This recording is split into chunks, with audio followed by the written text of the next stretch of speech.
Bienvenidos a Planeta Cero, bienvenidos a un nuevo podcast de esta serie de podcasts relativos al mundo del misterio. Aunque es cierto que hoy no vamos a tocar tanto el mundo del misterio, sino que nos vamos a inclinar por la vertiente bélica, que también es algo, y en particular la Segunda Guerra Mundial, que solemos tratar a menudo. Cierto es que en la mayoría de ocasiones relacionándolo con los misterios de esta época y de la contienda.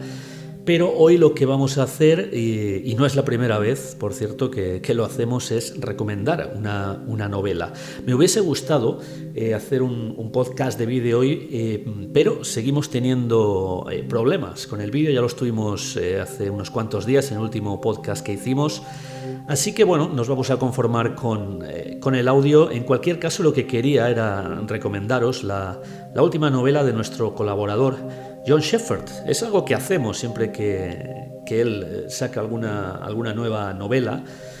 Es la tercera ya que publica en 2020. Bueno, la segunda novela, la primera más bien fue un libro en plan reportaje sobre viajes y demás.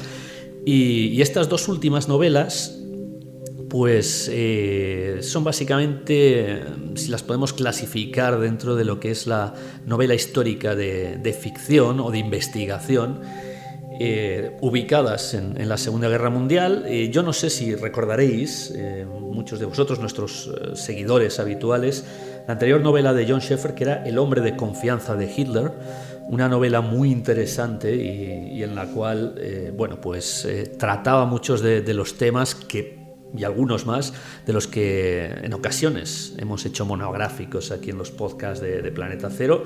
Si no tenéis aquella novela que publicó, pues yo creo que fue a mediados, un poco antes del verano de 2020, El hombre de confianza de Hitler, pues yo os recomiendo que os hagáis con ella. Todas las novelas de John Shepherd se pueden adquirir vía Amazon, están en todos los mercados de Amazon, así que bueno, dependiendo de la localización geográfica que tengáis, os convendrá más uno u otro. Al final del podcast, sí que, o en la descripción, mejor dicho, intentaremos dejar algún enlace para los mercados pues que seguramente más populares son entre nuestros oyentes, el mercado español, el mercado americano, el mercado británico, así que os dejaremos los enlaces, no solo para esta última novela, que es de la que hoy voy a hablar, sino también para la anterior, para El hombre de confianza de Hitler. En esta novela, en la anterior, me refiero, El hombre de confianza de Hitler, hubo muchos personajes, quizá un exceso de personajes, puesto que se trataban muchísimos temas que en principio podrían parecer inconexos, pero que se iban atando, ¿no?, a través del personaje principal. Y uno de los personajes, la mayoría, por cierto, son personajes o eran personajes reales que existían en la realidad, y otros que se agregaban a la trama eran personajes de ficción. En este caso yo me quería referir a uno de los personajes de ficción de esa anterior novela, puesto que la última novela, que por cierto todavía no hemos comentado el título, un título muy sugerente por cierto, 1944, Huida de Laponia. Casi lo dice todo, nos da ya la localización temporal y geográfica, ¿no?, de cuándo y dónde va a transcurrir esta novela. Pues bien, uno de los personajes que aparecía en la anterior novela, en El hombre de confianza de Hitler, era un capitán de las SS, el capitán Schuster, al que en esta novela John Sheffer, el autor, da el rol protagonista. Así que bien podemos ver que esta novela que acaba de salir está escrita a modo de spin-off de la anterior, del Hombre de Confianza. Aunque es cierto, la tengo aquí en mis manos, por cierto, bueno, tengo las dos, y comparándolas, el resultado es que esta última, Huida de Laponia, es mucho más extensa que la original. Suele pasar que uno, cuando empieza a escribir este tipo de spin-offs, pues se les va un poco, se le puede ir la mano al autor. Bien, para introduciros un poco en la novela, lógicamente no os voy a contar la trama. Bueno, la trama os la puedo contar por encima, pero lo que no os voy a contar es el desarrollo de la novela, porque para eso el lector lo que debe de hacer es adquirir la novela y por supuesto leerla. No tiene ningún sentido que yo ahora os desgrane aquí el libro, porque entonces todo este tema perdería un poco la gracia. Pero sí que me gustaría, pues en principio, haceros una lectura de la sinopsis que viene aquí en la contraportada del libro, pues para que veáis un poco de qué va, y luego os voy a obsequiar, ya que finalmente no he podido hacer este podcast de vídeo, pues os voy a obsequiar con una ubicación del contexto histórico que yo creo que os va a gustar seguramente, y que, bueno, ahora en breve os explicaré por qué me quiero introducir en este tema. Lo primero es leeros la sinopsis, que ya os va a revelar un poco de qué va esta novela. La sinopsis dice así: octubre de 1944. El capitán Bernd Schuster, perteneciente a las SS, es enviado a comandar un grupo de jóvenes e inexpertos soldados al norte de Finlandia. Su misión consistirá en rescatar varias unidades alemanas que han quedado atrapadas en la zona más oriental de Laponia, en plena confrontación con los ejércitos ruso y finlandés.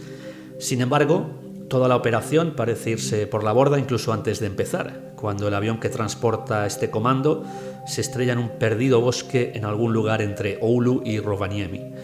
A partir de aquí comenzará una espeluznante aventura de supervivencia, en donde nada va a resultar lo que en un principio parece, y especialmente ese tan admirado y condecorado capitán de las SS.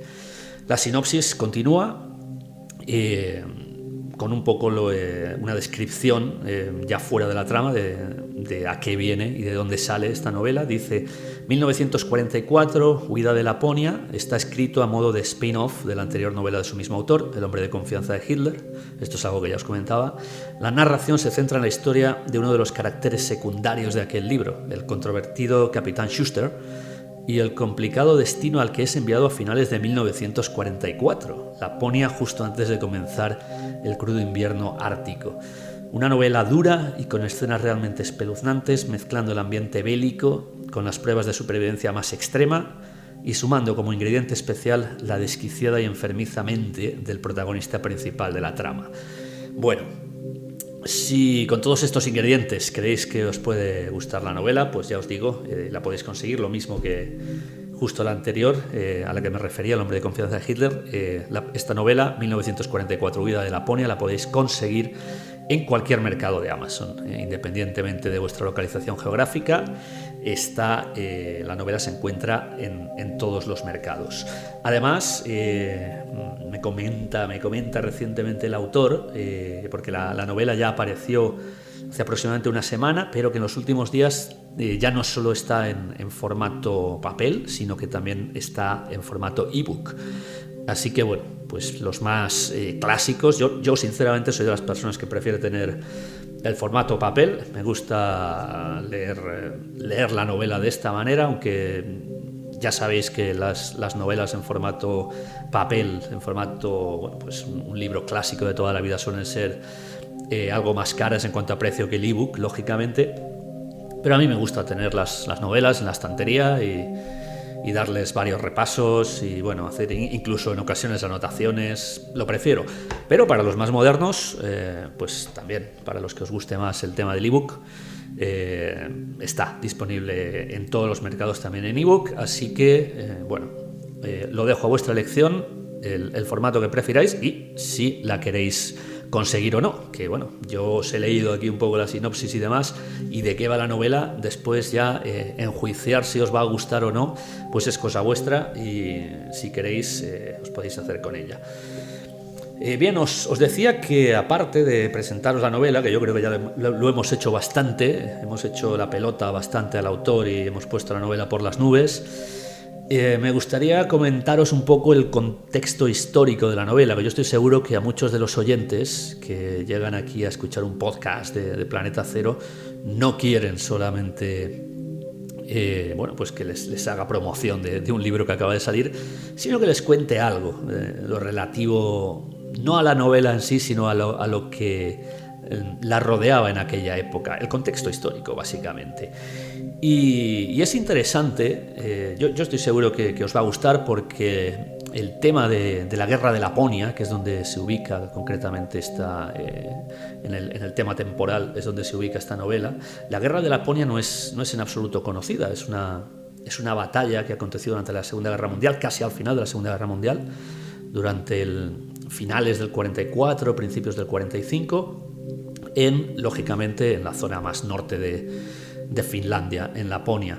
Y parece muy interesante, ¿no? A mí al menos me lo resulta el hecho de que una novela se ambiente en una batalla muy poco conocida como es esta. Estamos, yo creo, cansados de leer novelas que transcurren, por poner ejemplos, ¿no?, en el frente oriental, no sé, durante el desembarco de Normandía, en el norte de África, en fin, en los diferentes teatros de operaciones que hubo durante la Segunda Guerra Mundial, en el Pacífico, por ejemplo, ¿no? En fin, en cualquiera de estos lugares. Sin embargo, bueno, pues yo sinceramente no conocía hasta este momento ninguna novela que estuviera ambientada, aunque sea un poco de carácter ficticio, ¿no? Aunque haya mucha ficción, también hay muchos personajes reales, lógicamente, pero no conocía ninguna que estuviera ambientada en la Guerra de Laponia. Y bien, bueno, pues debido a que somos un poco, como diría yo, investigadores de todos estos temas de la Segunda Guerra Mundial, y nos gusta viajar, ver las cosas in situ, tanto al autor como a mí, pues John Sheffer, el autor, me pidió personalmente que escribiera una pequeña introducción, que lógicamente está también disponible dentro de la novela, y da paso a lo que luego es la narración en sí. Bien, yo en esta introducción, pues aparte de hablar, ¿no?, de la investigación y documentación del autor, que es algo que se puede leer en la mayoría de introducciones de novelas, pues tuve la idea de querer situar al lector en el contexto histórico.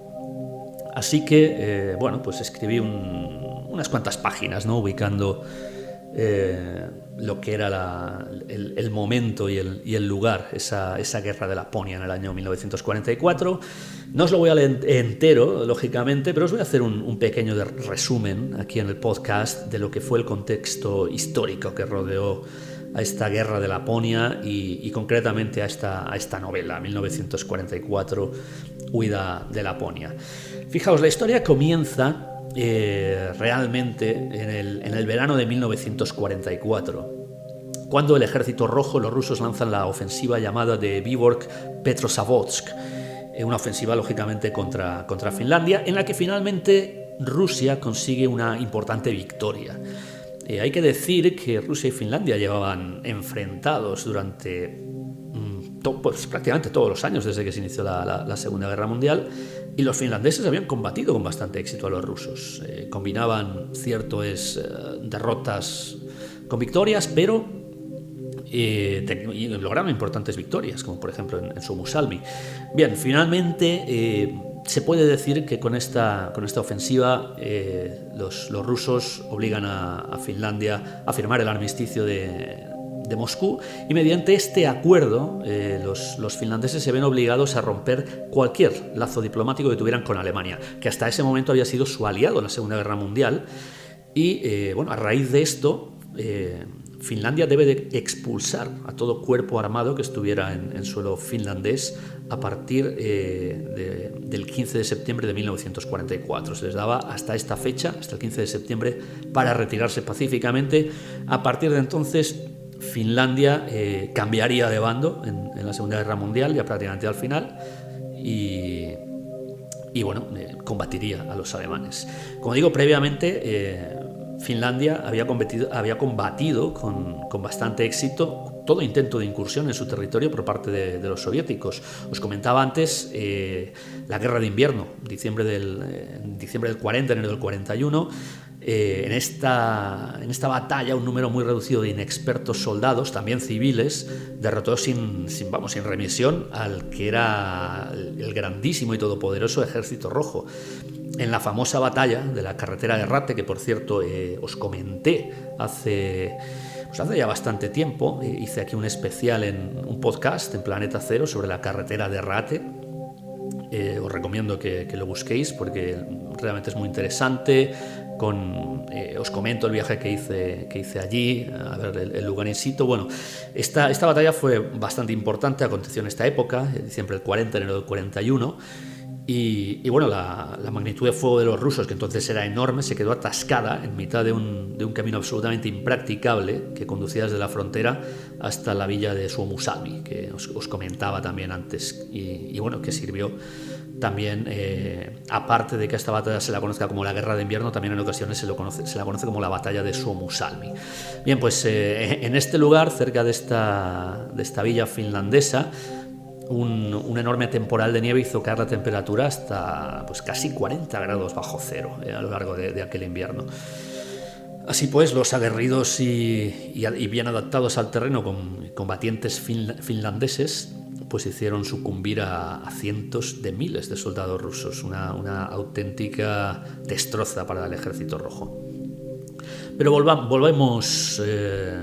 Esto que os comentaba pues era una pequeña demostración de las batallas que Finlandia mantuvo contra Rusia a lo largo de la Segunda Guerra Mundial y como bien veis, algunas salieron bien victoriosos. Volvemos al año 44 y lo que sucede a partir del otoño del 44. Y es que pues, de la noche a la mañana los antiguos contrincantes se convierten en aliados. Este hecho es algo que el pueblo finlandés, todavía lógicamente azotado en el recuerdo por las pérdidas y bueno, capturas, torturas, ya sabemos cómo se las traía el Ejército Rojo, pues el pueblo no lo aceptó de demasiado buen grado. Y a pesar de la posición oficial del gobierno finlandés, entre los civiles e incluso entre el propio ejército hubo una clara fractura que separó a los pro-alemanes de estos que aceptaban la nueva situación geopolítica, ¿no? Esta nueva alianza. Y bien, por su parte, por otro lado, estamos hablando de Finlandia y Rusia, pero aquí el tercer invitado a la mesa son los alemanes. Las tropas del Reich, distribuidas por toda la zona, pues también tuvieron que hacer frente a un sorpresivo giro en las circunstancias. Si bien la Wehrmacht ya había anticipado la posibilidad del cambio de bando de Finlandia y ya había planeado un movimiento de retirada conocido como Operación Birke, pues bueno, si bien estaba todo preparado, lo cierto es que lo que parecía que iba a ser una salida medianamente pacífica y organizada, pues enseguida se tornó en un auténtico caos. La situación fue caótica, la retirada de los alemanes no aconteció tal y como estaba prevista. La presión de los rusos sobre el gobierno finlandés hizo que a finales de septiembre comenzara una guerra en toda regla. Y en esta regla el objetivo final era la persecución y exterminio de toda tropa alemana, sin ningún tipo de remisión ni piedad. Cazados como auténticas presas, pues muchos soldados alemanes quedaron completamente aislados en diferentes posiciones, algunos en las zonas más remotas de la Laponia más profunda. Y bueno, los más afortunados consiguieron llegar a suelo amigo, pero tras unas sufridas marchas en unas condiciones climáticas bastante adversas, hay que tener en cuenta ya se acercaba el temido invierno lapón, estamos en otoño pero las temperaturas ya no eran nada agradables, y bien, lo más fácil era salir de allí intentando alcanzar Noruega, que en aquel momento todavía era suelo amigo, y bueno, prácticamente hasta el final de la guerra lo fue, y más allá. Como ahora en breve os narraré también. Bueno, sin embargo, también hay que decir que a pesar de que las tropas alemanas alcanzaron Noruega, hubo una ofensiva soviética por el este, por la parte más al norte de lo que es Escandinavia, que atacó y tomó la villa fronteriza de Kirkenes, que está situada en la frontera más nórdica entre Noruega y Rusia. Allí en Kirkenes se refugiaban muchas de estas tropas que habían huido, y los rusos lo que hicieron pues básicamente fue retroceder a todas estas tropas. Incluso en la batalla acabó con muchas de ellas. Habían salido de Finlandia, pero no pudieron escapar de esta zona norte y de esta zona norte de Noruega, y de esta batalla que comenzaba allí en Kirkenes. Y bueno, lógicamente otras muchas tropas que no tuvieron la suerte de escapar, suerte relativa, porque como ya vemos al final muchos también fueron cazados por los rusos. Pues muchos soldados alemanes sucumbieron directamente en suelo lapón, o se vieron obligados a utilizar unas durísimas tácticas de supervivencia hasta poder finalmente llegar a posiciones controladas por el ejército alemán, la mayoría de ellas en Noruega. Finalmente, como conclusión de esta presencia alemana en Finlandia, el 27 de abril de 1945, oficialmente, y ya como veis en plena primavera, muy poco antes del final de la guerra, los últimos soldados alemanes abandonaban oficialmente y de forma definitiva Finlandia. Bien, debido a la confusa y precipitada retirada alemana y a la cruenta persecución que os contaba, pues la mayoría de poblaciones, pequeñas villas, aldeas de Laponia quedaron totalmente arrasadas. Esta devastación se extendió a la zona más septentrional de Noruega también, que sigue siendo conocida como Finnmark. La zona de Finnmark, que es la zona más cercana también entre la frontera rusa y el Cabo Norte, y prácticamente hasta la villa de Alta, más o menos, todo eso era Finnmark. Una vez que el ejército rojo penetró en territorio noruego, aquella caza de soldados alemanes continuó por toda la franja norte del país, esta que os comento.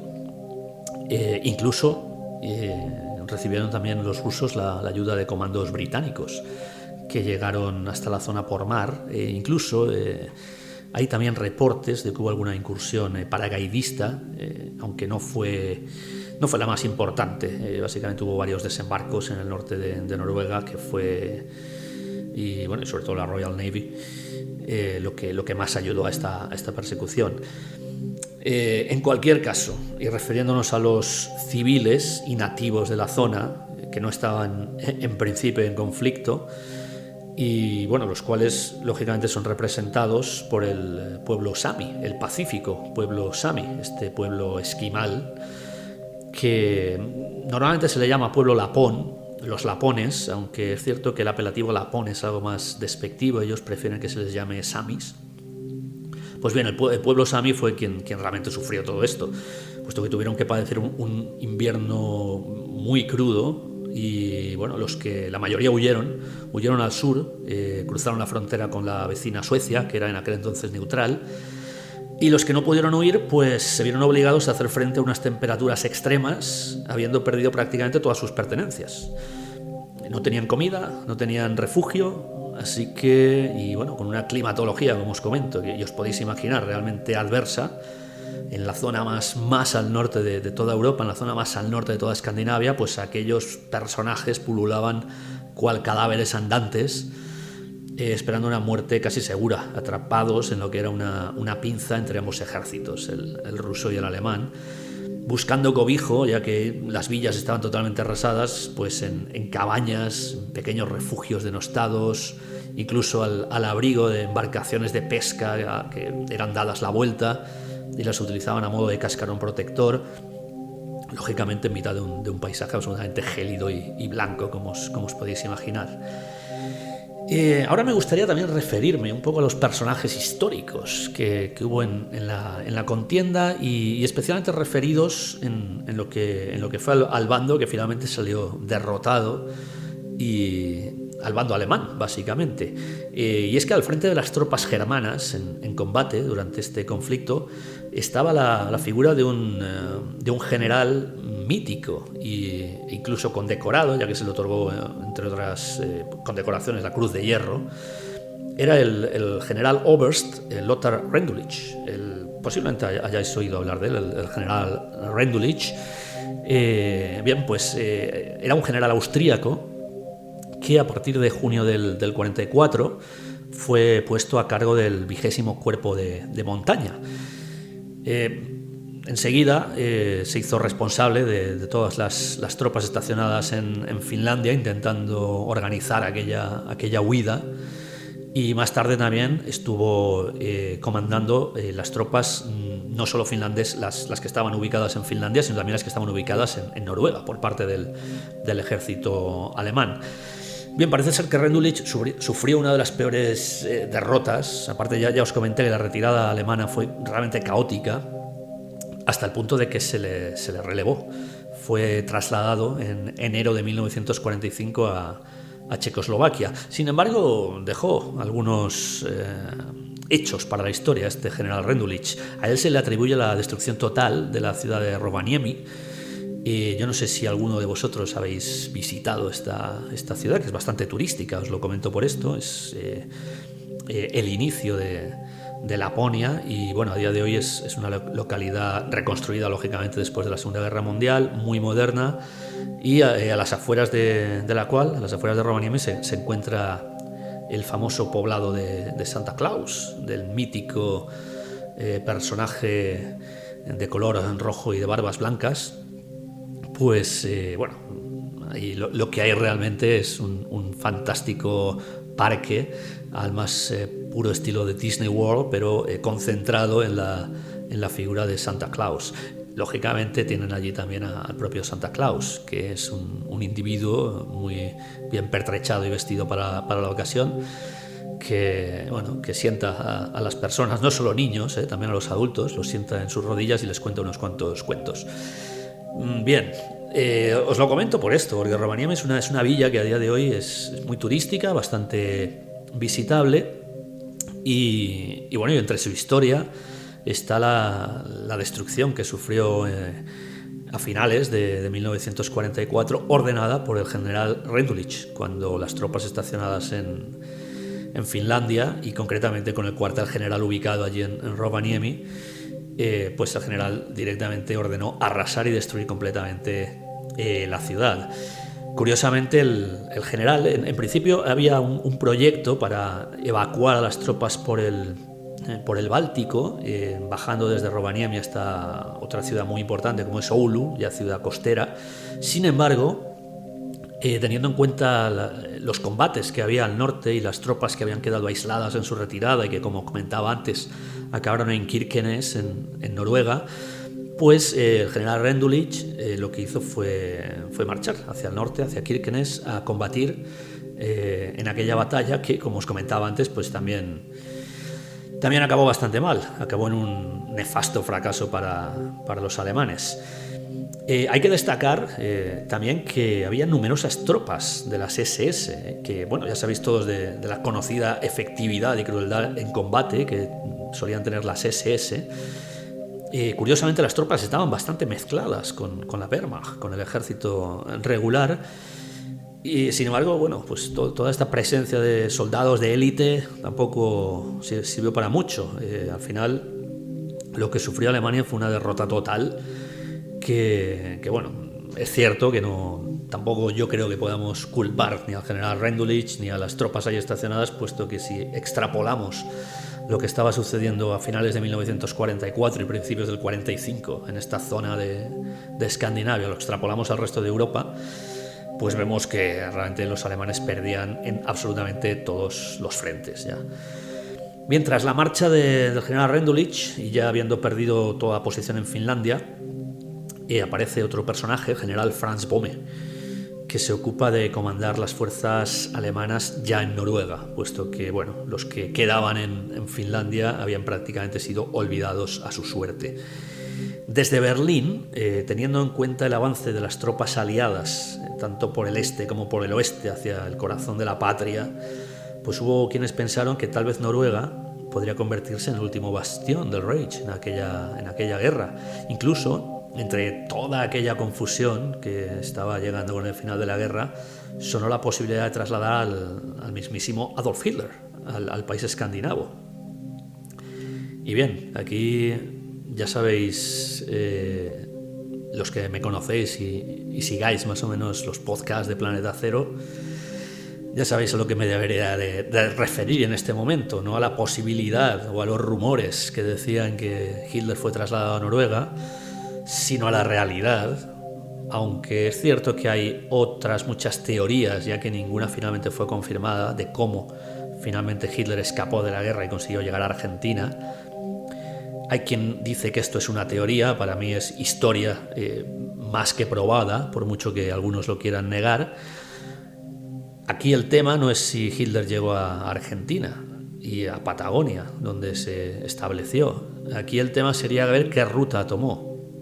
Y aquí sí que ya yo no podría poner la mano en el fuego y no os podría realmente confirmar qué ruta tomó. Hay muchos investigadores que hablan de la ruta española, 2 rutas españolas concretamente, aunque bueno, la mayoría afirma que Hitler llegó a Barcelona, después fue trasladado a Canarias y desde allá tomó un submarino.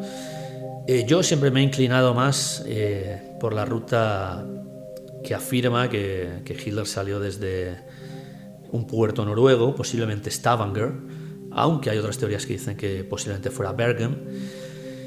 Bien, la cuestión es que tiene su lógica, ¿eh? Si tenemos en cuenta esto que os comentaba, que había quien ya consideraba que si caía Berlín, Alemania se debía de retirar a Noruega, pues era lógico pensar que el Führer saliera a través de Noruega. Yo creo que era una salida más fácil que esa ruta española que yo pongo en ocasiones en duda, porque lógicamente si Hitler escapa a través de España debe de contar con la connivencia del régimen del general Franco, que en aquel entonces y después de la guerra civil pues comandaba una maltrecha España que intentaba recuperarse a marchas forzadas. El general Franco no era precisamente uno de los amigos más íntimos de Adolf Hitler y varios enfrentamientos tuvieron personales entre ellos, en los que no voy a entrar ahora mismo porque esto también sería un tema muy interesante para otro podcast. Yo no estoy tan seguro de que el general Franco ayudara a Adolf Hitler a escapar de una forma tan clara. Aunque es cierto que por en medio también estaban los Estados Unidos. Y en un momento dado, en los años 50, Franco se convierte en un importante aliado de Estados Unidos. Así que bueno, hay muchas teorías sobre esta marcha de Adolf Hitler. Yo sigo abogando por la de Noruega, pero desde luego tampoco lo diría al 100%, yo creo que ni al 80%. Es muy complicado, teniendo en cuenta que no hay realmente documentos clarificadores. Sí que hay documentos que hablan de la salida de Adolf Hitler de Berlín, pero no hay documentos clarificadores sobre qué ruta tomó hacia Argentina. Bien, para finalizar, comentaros cómo terminó toda esta guerra en Escandinavia, ya en Noruega, puesto que Finlandia, bueno, ya os comentaba, las tropas alemanas en Finlandia habían sido completamente olvidadas a su suerte. El 9 de mayo de 1945, los aliados, con fuerzas combinadas británicas y noruegas, lanzaban la operación Doomsday, con el fin de recuperar el país, con Noruega concretamente. Bien, supuestamente Adolf Hitler ya no estaba al mando del Reich, la guerra había prácticamente finalizado, Alemania había caído, Berlín había caído, con lo cual ese último bastión de resistencia en Noruega consideró que aquella guerra estaba tan perdida que las órdenes para la rendición final por parte de los alemanes se habían enviado incluso el día anterior, el 8 de mayo. Quiere decir que los aliados prepararon una operación para invadir y liberar Noruega para el día 9 de mayo, y el día 8 de mayo los alemanes ya habían enviado las órdenes de rendición, con lo cual lo que hicieron los aliados fue básicamente un paseo triunfal. Y bien, este es un poco el contexto histórico. Esto es el pequeño trabajo que escribí para esta nueva novela, que hoy básicamente ha sido el tema central del podcast, pero os he querido meter un poco en contexto por si alguno de vosotros quiere hacerse con la novela. Yo os la recomiendo, la verdad es que la he leído y es muy interesante. Veréis que, para los que busquéis una novela bélica podéis encontrar muchos toques bélicos, lógicamente, por el contexto, por el lugar, pero no es una novela eminentemente bélica. ni siquiera centrada en la Segunda Guerra Mundial. Se explora mucho más lo que es la mentalidad del protagonista y de los personajes alrededor del protagonista. Y bueno, está también sin duda el tema de la supervivencia ártica. Os he estado contando todo lo que sufrieron las tropas alemanas para salir de Finlandia. El título es bien revelador: 1944, huida de Laponia. Lógicamente, una batalla por la supervivencia que, como digo, pues se combina con pues un personaje, un protagonista, el capitán Schuster, que, como dice la sinopsis, no es una mente tan clara y, en fin, no sabría cómo definirla firme. No es demasiado firme realmente, pero no os voy a adelantar más. Yo creo que si os interesa, insisto, os dejo algunos de los enlaces para adquirir la novela. La forma más fácil, entráis en vuestro en el Amazon, en la página web de Amazon de vuestra zona. Bueno, os ubiquéis donde os ubiquéis, y en la sección de librería pues podéis encontrar la novela tanto en formato físico, en formato papel, como en formato ebook. 1944, huida de Laponia, de nuestro amigo y colaborador John Shepherd. No os quiero entretener mucho más por hoy. Creo que ya con la publicidad de la novela y con todo este curioso contexto histórico, pues me he extendido quizá más de lo que pretendía. Espero cuanto menos que os haya gustado el podcast de hoy, y os emplazo hasta una nueva próxima ocasión. Hasta pronto.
Bye.